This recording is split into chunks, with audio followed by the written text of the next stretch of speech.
어느 일본 소녀가 처음 한국에 도착했을 때 그녀를 기다리고 있던 건 차가운 시선과 낯선 문화 충격이었습니다. 왜 눈을 똑바로 보냐며 혼이 나고 업무 중 휴대폰을 만지는 동료들을 이해할 수 없었죠. 가족은 지금이라도 돌아오라며 울었고 남자친구의 부모는 결혼을 미뤘습니다. 그런데 이상하게도 그녀는 점점 더 한국이 편하다고 느끼기 시작합니다. 대체 그녀에게 무슨 일이 있었던 걸까요?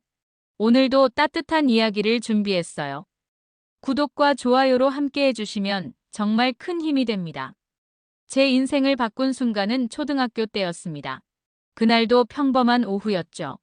집에 돌아와 숙제를 하고 있는데 어머니 에미가 거실에서 무언가를 보며 감탄사를 연발하고 계셨습니다. 호기심에 다가가 보니 텔레비전 화면에는 7명이 남성이 완벽한 군무와 함께 노래하는 모습이 펼쳐져 있었어요. 그것이 바로 인피니트였습니다. 어머니는 평소 일본 가요만 듣던 분이셨는데 그날따라 유독 신기해하며 한국 아이돌의 매력에 빠져 계셨죠. 어머니가 저를 부르시더니 말씀하셨어요. 이 사람들 정말 멋있지 않니? 한번 같이 봐봐. 처음엔 단순히 어머니가 좋아하시니까 함께 보게 된 것뿐이었습니다. 하지만 며칠이 지나자 제 마음도 점점 그들의 음악과 퍼포먼스에 끌리기 시작했어요. 특히 우현의 목소리와 성종의 춤은 제게 전혀 새로운 감동을 선사해 주었습니다. 어머니는 약간 오타쿠 같은 면이 있으셨어요. 인피니트뿐만 아니라 다른 한국 아이돌들에게도 관심을 보이시며 저보다도 더 적극적으로 한류 콘텐츠를 찾아보셨죠. 일본에서는 어머니가 자녀에게 이런 식으로 아이돌을 권유하는 경우가 그리 많지 않은데 저희 집은 특별한 경우였던 것 같습니다. 그때부터 저희 집에는 한국 음악이 흘러나오기 시작했어요. 어머니와 함께 인피니트의 뮤직비디오를 찾아보고 가사의 의미를 궁금해하며 인터넷을 뒤지곤 했습니다. 일본어 번역 가사도 찾아보았지만 뭔가 원래의 감정이 제대로 전달되지 않는다는 아쉬움이 계속 남았죠. 그래서 자연스럽게 한국어에 대한 관심이 싹트게 되었습니다. 중학교에 진학하면서 본격적으로 한국어 공부를 시작했어요. 인터넷 강의를 찾아 듣고 한국어 교재를 사서 독학했습니다. 처음엔 한글 자체가 신기했어요. 일본어의 히라가나나 가타카나와는 완전히 다른 체계였지만 어떻게 보면 더 논리적이고 과학적인 느낌이 들었습니다. 자음과 모음의 조합으로 무수히 많은 소리를 만들어낼 수 있다는 게 정말 놀라웠죠. 고등학교 시절에는 한국어 실력이 조금씩 늘어가면서 인피니트의 가사를 원어로 이해할 수 있게 되었습니다. 번역으로는 느낄 수 없었던 미묘한 감정의 결들이 보이기 시작했어요. 그때 깨달았습니다. 언어란 단순히 의사소통의 도구가 아니라 그 나라 사람들의 마음과 문화를 담고 있는 그릇이라는 걸 말이죠. 고등학교 졸업을 앞두고 진로를 고민할 때 저는 망설임 없이 한국어와 영어를 전문으로 가르치는 전문학교를 선택했습니다. 부모님께서는 처음엔 의외라는 반응을 보이셨지만 제가 한국어에 대한 열정을 꾸준히 보여드린 덕분에 결국 지지해 주셨어요. 특히 어머니는 저보다도 더 적극적으로 응원해 주셨습니다. 전문학교에서의 1년 반은 정말 알찬 시간이었습니다. 체계적으로 한국어 문법을 배우고 회화 연습도 하고 한국의 역사와 문화에 대해서도 깊이 있게 공부할 수 있었어요. 하지만 시간이 지날수록 한 가지 큰 문제를 발견했습니다. 주변에 있는 사람들이 모두 일본인이라는 점이었죠. 수업이 끝나면 자연스럽게 일본어로 대화하게 되고 실생활에서는 한국어를 사용할 기회가 거의 없었습니다. 아무리 교실에서 열심히 공부해도 실력이 늘지 않는다는 답답함이 커져갔어요. 이건 안 되겠다는 생각이 들었습니다. 진짜 한국어를 배우려면, 진짜 한국 문화를 이해하려면 직접 그 땅에서 살아봐야 한다는 확신이 들기 시작했습니다. 그래서 과감히 전문학교를 그만두고 워킹홀리데이로 한국에 오기로 결심했어요. 그 결정이 제 인생을 완전히 바꿔놓을 줄은 그때는 몰랐습니다. 인천공항에 도착했을 때의 설렘은 지금도 생생하게 기억납니다. 드디어 제가 그토록 동경하던 한국 땅을 밟는다는 감동이 온몸으로 전해져 왔어요. 하지만 현실은 생각보다 훨씬 가혹했습니다. 서울에 정착한 첫 거주지는 신림동의 작은 원룸이었어요. 정말 좁고 추웠습니다. 혼자서 그런 좁은 공간에 계속 있으니까 우울증 비슷한 감정이 들기도 했죠. 무엇보다 충격적이었던 건 방음이 전혀 되지 않는다는 점이었어요. 옆집 사람이 화장실에서 물을 내리는 소리, 전화하는 소리, 모든 생활음이 그대로 들렸습니다. 일본에서는 경험해보지 못한 주거 환경이었죠. 처음 몇 주 동안은 적응하기가 정말 힘들었어요. 이게 제가 그토록 동경하던 한국 생활의 현실인가 싶어서 실망스럽기도 했습니다. 하지만 그럼에도 불구하고 한 가지는 확실했어요. 제가 사랑하는 한국에 있다는 것만으로도 행복했습니다. 길을 걸으며 들리는 한국어, 거리 곳곳에서 만나는 한국 문화, 이 모든 것들이 저에게는 신기하고 소중한 경험이었어요. 힘든 현실 속에서도 이곳에 온 것을 후회하지는 않았습니다. 일자리를 구하는 것도 쉽지 않았지만 다행히 성형외과에서 통역 업무를 할 수 있게 되었어요. 일본인 고객들을 상대로 하는 일이었는데 제 한국어 실력을 인정받았다는 기쁨이 컸습니다. 드디어 실무에서 한국어를 사용할 기회가 생긴 거니까요. 성형외과에서 일하면서 한국의 의료기술 수준에 놀랐습니다. 일본에서 온 고객들도 한국의 첨단 기술과 합리적인 가격에 감탄하더라고요. 그때 깨달았습니다.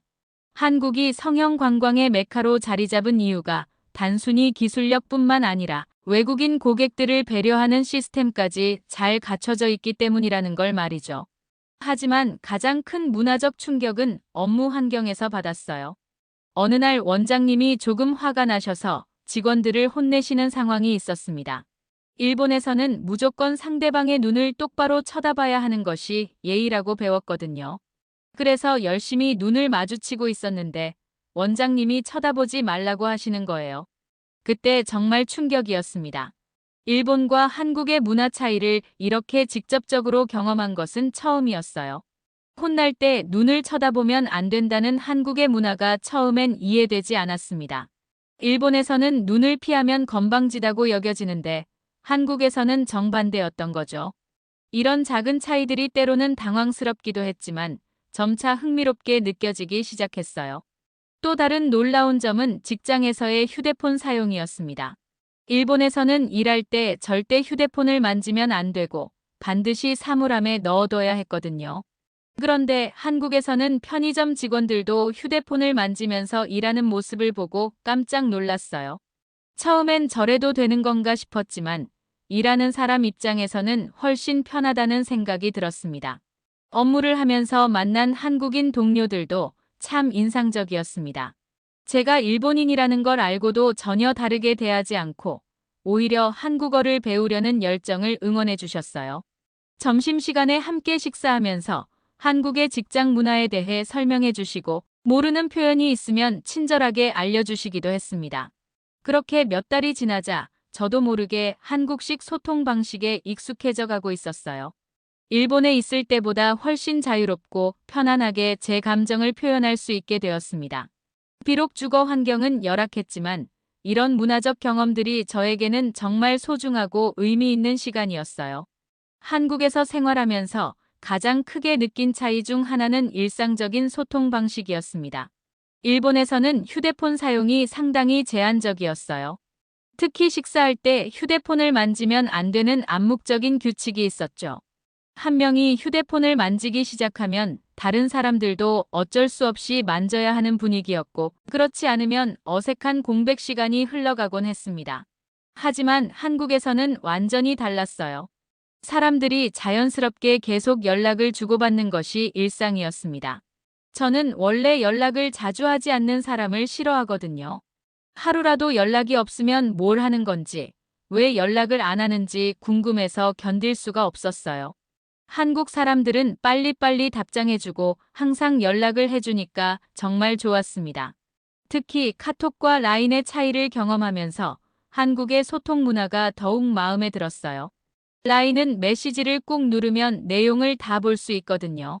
그래서 이런 내용이구나 하고 나중에 답장해야겠다고 생각하다가 점점 밑으로 내려가서 안 보이게 되는 경우가 많았습니다.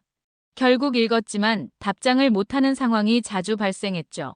하지만 카톡은 그런 문제가 없어서 소통이 훨씬 원활했어요. 일본 사람들의 성격적 특성도 한국과 많이 달랐습니다. 일본인들은 자기 생각이 있어도 마음속에 숨기고 직접적으로 표현하지 않는 경우가 많아요. 하지만 한국인들은 생각하는 게 있으면 딱 말해주더라고요. 처음엔 이런 직설적인 표현이 당황스럽기도 했지만 점차 이런 솔직함이 저에게 더 맞는다는 걸 깨달았습니다. 현우를 만나면서 연애 문화의 차이도 크게 느꼈어요. 한국에서는 남자친구가 친구들이나 친척들을 소개해주는 것이 자연스러웠습니다. 함께 어울리고 관계를 확장해 나가는 것이 당연한 일이었죠. 이런 경험이 저에게는 정말 새롭고 재미있었어요. 일본에서는 연인 관계를 다른 사람들에게 잘 드러내지 않고 오히려 숨기는 느낌이 있거든요. 서로의 프라이버시를 존중한다는 명목 하에 개인적인 영역을 철저히 분리하는 문화였습니다. 하지만 한국에서는 연인의 친구들과도 자연스럽게 어울리고 가족들과도 편안하게 관계를 맺어나갔어요. 이런 개방적인 문화가 연애를 더욱 풍요롭게 만들어준다는 걸 경험했죠. 혼자만의 관계가 아니라 여러 사람들과 함께 나누는 관계라는 느낌이었습니다. 한국의 빨리빨리 문화도 제 성격에 잘 맞았어요. 일본에서는 모든 일이 천천히, 신중하게 진행되는 편이었는데 한국에서는 결정도 빠르고 실행도 빨랐습니다. 이런 역동적인 분위기가 저에게는 훨씬 활기차고 매력적으로 느껴졌어요. 무엇보다 한국 사람들과 더 잘 맞는다는 느낌이 강했습니다. 일본인들은 누군가와 함께 하는 것을 좋아하는 성격이에요.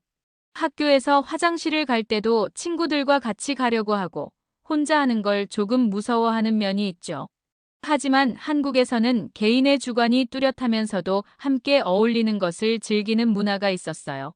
이런 모든 차이들을 경험하면서 저는 점점 한국의 생활 방식에 더 매력을 느끼게 되었습니다. 물론 처음엔 적응하기 힘들었지만 시간이 지날수록 이런 방식이 더 진실하고 자연스러운 관계를 만들어준다는 확신이 들었어요.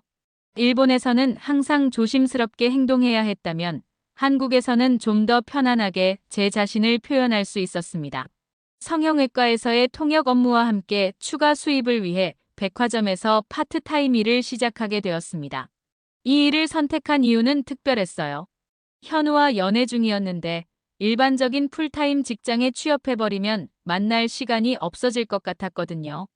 다른 한일 커플들을 보면 6개월에 한 번씩 만나는 경우가 많은데 저희는 자주 보고 싶어서 2달에 한 번, 아니면 1달 반에 한 번씩은 만나려고 했거든요.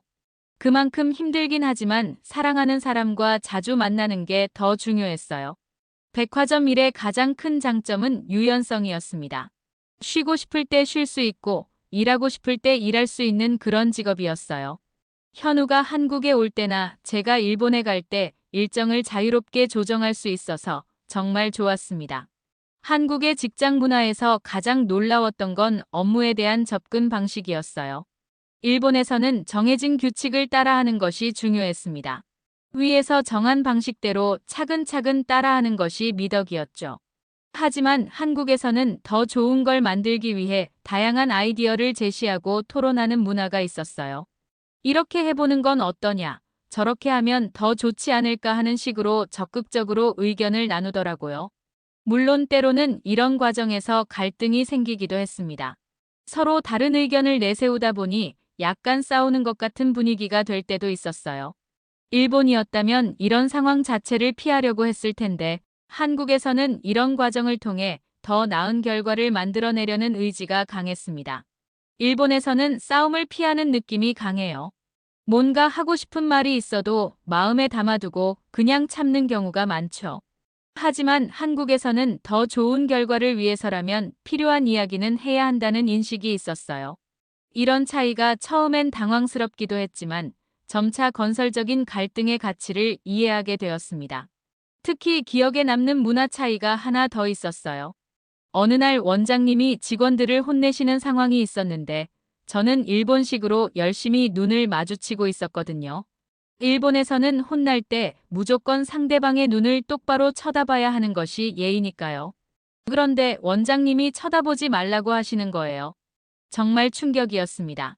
나중에 알게 된 건데 한국에서는 윗사람이 화낼 때 눈을 마주치는 것이 오히려 버릇없는 행동으로 여겨질 수 있다는 거였어요. 일본과 정반대의 문화였죠. 이런 사소한 차이들이 때로는 오해를 불러일으키기도 했지만 서로 다른 문화를 이해해가는 과정이라고 생각하니 흥미로웠습니다.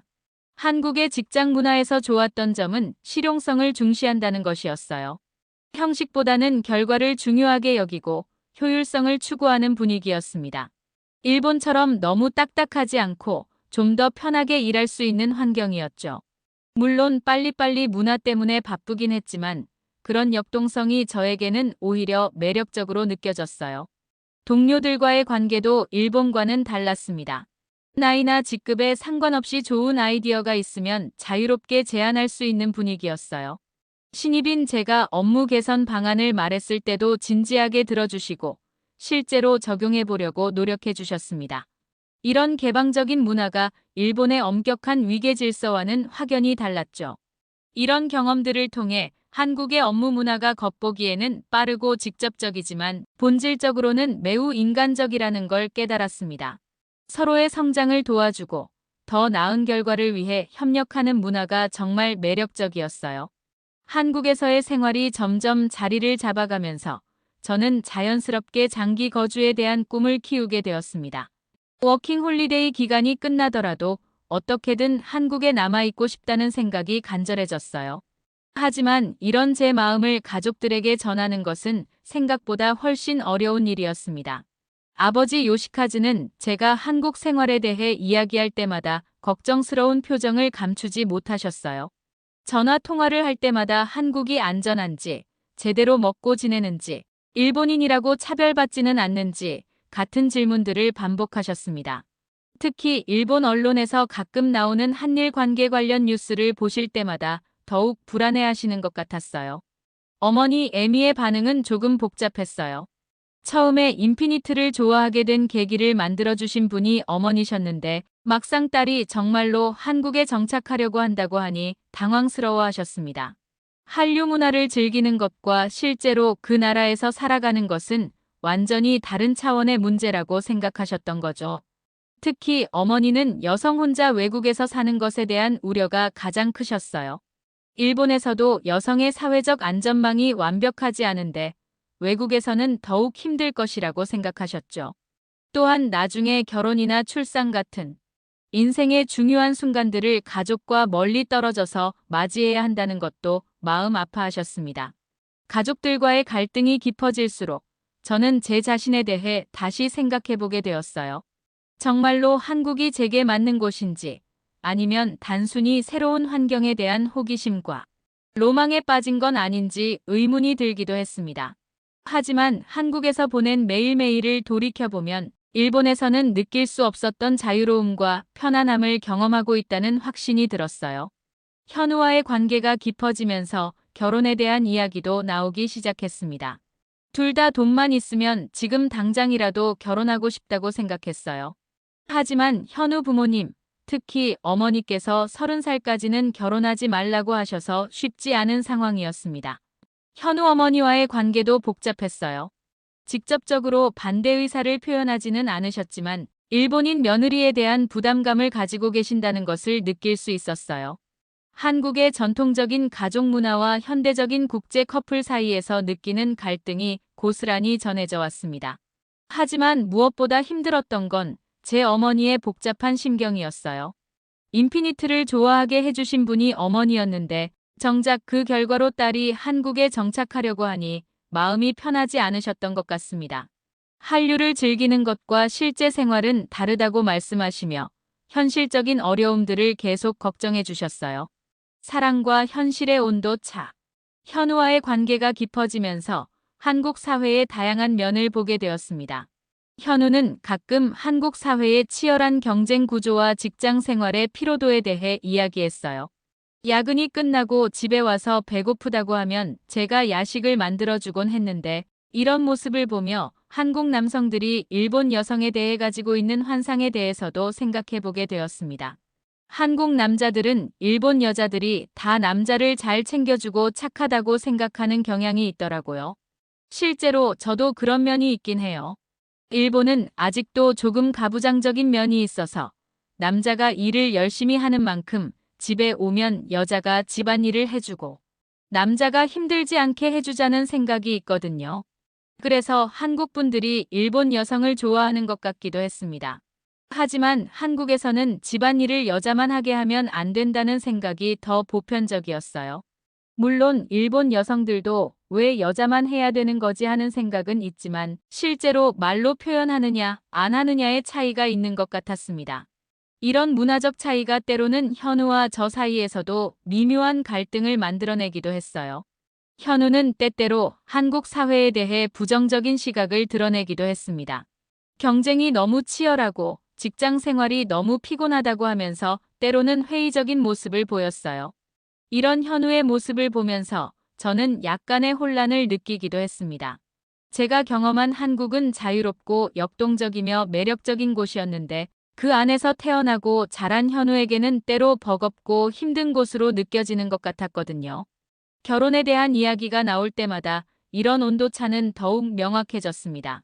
저는 한국에서 가정을 꾸리고 살아가는 것에 대한 로망이 있었지만 현우는 현실적인 문제들을 더 많이 걱정했어요. 한국에서의 결혼과 육아가 얼마나 경제적 부담이 큰지, 특히 교육비나 주택 문제가 얼마나 심각한지에 대해 자주 이야기했습니다. 현우 부모님, 특히 어머니의 반응도 복잡했어요. 직접적으로 반대하지는 않으셨지만 30살까지는 결혼하지 말라고 하시는 것을 보면 아직은 준비가 되어 있지 않으신 것 같았습니다. 일본인 며느리에 대한 부담감도 있으셨을 것이고 아들의 미래에 대한 걱정도 크셨을 거예요. 그럼에도 불구하고 저는 한국에서의 삶에 대한 확신이 더욱 강해져 갔습니다. 현우가 힘들어하는 한국 사회의 모습들을 보면서도 여전히 이곳이 저에게는 더 맞는 환경이라는 생각이 들었어요. 아마도 외국인이라는 위치 때문에 한국 사회의 긍정적인 면을 더 많이 경험할 수 있었던 것 같습니다. 특히 한국 사람들의 따뜻함과 배려심을 느낄 때마다 이런 확신은 더욱 단단해졌어요. 제가 힘들어하거나 도움이 필요할 때 자연스럽게 손을 내밀어주는 문화가 정말 감동적이었습니다. 이런 인간적인 면들이 저에게는 한국의 가장 큰 매력으로 다가왔어요. 한국에서 보낸 시간이 길어질수록 주변 사람들로부터 자주 듣게 되는 말이 있었습니다. 정말 한국 사람 같아요라는 말이었어요. 처음 이 말을 들었을 때는 정말 기뻤습니다. 제가 그토록 동화되고 싶었던 한국 문화에 자연스럽게 녹아들었다는 의미로 받아들였거든요. 오히려 저는 이런 말을 들으면 좋았어요. 일본 사람들은 한국인 같다고 하면 예쁘다는 소리로 받아들이는 경우가 많거든요. 하지만 시간이 지나면서 이 말이 저에게 복잡한 감정을 불러일으키기 시작했어요. 일본에 잠시 돌아가서 가족들과 시간을 보낼 때마다 이런 정체성의 혼란은 더욱 커졌습니다. 한국에서의 생활 방식에 익숙해진 저는 일본의 조심스럽고 느린 방식이 답답하게 느껴지기 시작했어요. 일본은 저의 나라인데 한국에 있다가 일본에 돌아가면 모든 것이 굉장히 천천히 움직이는 것처럼 느껴졌습니다. 한국에서 익숙해진 빨리빨리 문화 때문에 일본의 속도가 더욱 답답하게 느껴졌죠. 조금 더 빨리 해줬으면 좋겠다는 생각이 들었어요. 한국 오기 전에는 그런 생각을 안 했었는데 한국이 저를 그렇게 만들어버린 것 같았습니다. 가족들과 대화할 때도 이런 변화가 드러났습니다. 예전보다 훨씬 직설적으로 제 의견을 표현하게 되었고 때로는 감정을 숨기지 않고 드러내기도 했어요. 가족들은 이런 제 모습을 낯설어했고 저 역시 일본에서의 제 모습이 어색하게 느껴졌습니다. 한국으로 돌아와서는 정반대의 감정을 느꼈어요. 마치 숨을 쉴 수 있는 곳으로 돌아온 것 같은 안도감이 들었습니다. 자연스럽게 웃을 수 있고 편안하게 제 생각을 말할 수 있는 환경이 저에게는 진짜 집 같은 곳이었어요. 한국에서 저는 무조건 살고 싶었습니다. 저는 무조건 한국이 좋고 일본이 조금 답답하다고 느끼게 되었어요. 이런 제 모습을 보면서 정말 제가 일본 사람인지 모를 것 같다는 생각이 들기도 했습니다. 하지만 이런 말을 들으면 서운하기보다는 좋았어요. 사람들이 한국 사람 같다고 말해주실 때마다 저는 제가 진정으로 이 문화에 적응했다는 증거라고 생각했습니다. 한국 여자분들이 예쁘고 멋있다고 생각하는 사람들이 많으니까 한국인처럼 생겼다는 말은 예쁘다는 소리처럼 들렸어요. 이런 경험을 반복하면서 저는 점차 깨닫게 되었습니다. 한국이야말로 진정으로 제가 제다워질 수 있는 곳이라는 것을 말이죠. 물론 일본에서 태어나고 자란 것은 제 정체성의 중요한 부분이에요. 하지만 그것이 제가 한국에서 살아가는 것을 방해하는 요소가 될 필요는 없다고 생각했습니다. 모든 경험을 종합해보니 제 마음은 이미 확고했습니다. 저는 무조건 한국에서 살고 싶었어요. 가족들의 걱정과 현우 부모님의 반대가 있었지만 제 인생은 결국 제가 살아가야 하는 것이고 제가 진정으로 원하는 곳에서 살아가는 것이 맞다고 생각했습니다. 현우와 결혼에 대해서도 마음을 정했어요. 현우 부모님이 허락만 해주신다면 언제든지 결혼하고 싶었습니다. 현우도 같은 마음이었고 돈만 있으면 지금 당장이라도 하고 싶다고 했죠. 다만 부모님이 30살까지는 결혼하지 말라고 하셔서 기다려야 하는 상황이었어요. 제 부모님도 처음엔 반대하셨지만 시간이 지나면서 조금씩 이해해 주시기 시작했습니다. 특히 어머니는 마음대로 해, 하고 싶은 대로 해라고 말씀해 주셨어요. 인피니트를 좋아하게 해주신 분이 어머니셨으니 그 결과를 받아들여 주신 것 같았습니다. 인피니트를 좋아한다면 더 좋아하지 않을까 하는 마음도 있으셨을 거예요. 한국에서의 매일매일이 제게는 소중한 경험이었습니다. 백화점에서 일하면서 만난 사람들, 현우와 함께 보낸 시간들, 한국 친구들과의 우정, 이 모든 것들이 저를 더욱 한국에 정착하고 싶게 만들었어요. 한국 사람들의 따뜻함과 배려심을 경험할 때마다 이곳이 단순히 제가 동경하는 곳이 아니라 정말로 제가 뿌리내릴 수 있는 곳이라는 확신이 들었습니다. 외국인인 저를 차별하지 않고 자연스럽게 받아들여주는 문화, 어려울 때 도움을 주고받는 인간적인 관계들이 정말 감동적이었어요. 물론 앞으로도 어려움은 있을 것입니다. 언어의 장벽, 문화적 차이, 그리고 외국인으로 살아가는 것에 따르는 여러 가지 한계들이 있을 거예요. 하지만 그럼에도 불구하고 저는 이곳에서 제가 원하는 삶을 만들어갈 자신이 있습니다. 한국은 저를 저답게 만들어준 곳입니다. 일본에서는 느낄 수 없었던 자유로움과 편안함, 그리고 진정한 소통의 즐거움을 알게 해준 곳이에요. 이제 저는 더 이상 관광객이나 임시 거주자가 아니라 이곳에서 진짜 삶을 살아가고 싶은 사람입니다. 현우와의 결혼도, 한국에서의 정착도 모든 것이 쉽지는 않을 것입니다. 하지만 제가 정말로 원하는 것이기 때문에 포기할 수 없어요. 한국은 제게 단순히 좋아하는 나라가 아니라 제가 진정으로 행복할 수 있는 곳이니까요. 이제 저의 목표는 명확합니다. 한국에서 현우와 함께 가정을 꾸리고 이 사회의 일원으로 살아가는 것입니다. 그 꿈을 이루기 위해 오늘도 한 걸음씩 나아가고 있어요. 오늘의 이야기 어떠셨나요? 타국에서 진짜 나의 자리를 찾은 미사키 씨의 고백. 이 이야기가 따뜻하게 느껴지셨다면 좋아요와 구독으로 응원해주세요. 그리고 여러분의 생각도 댓글로 함께 나눠주세요. 감사합니다.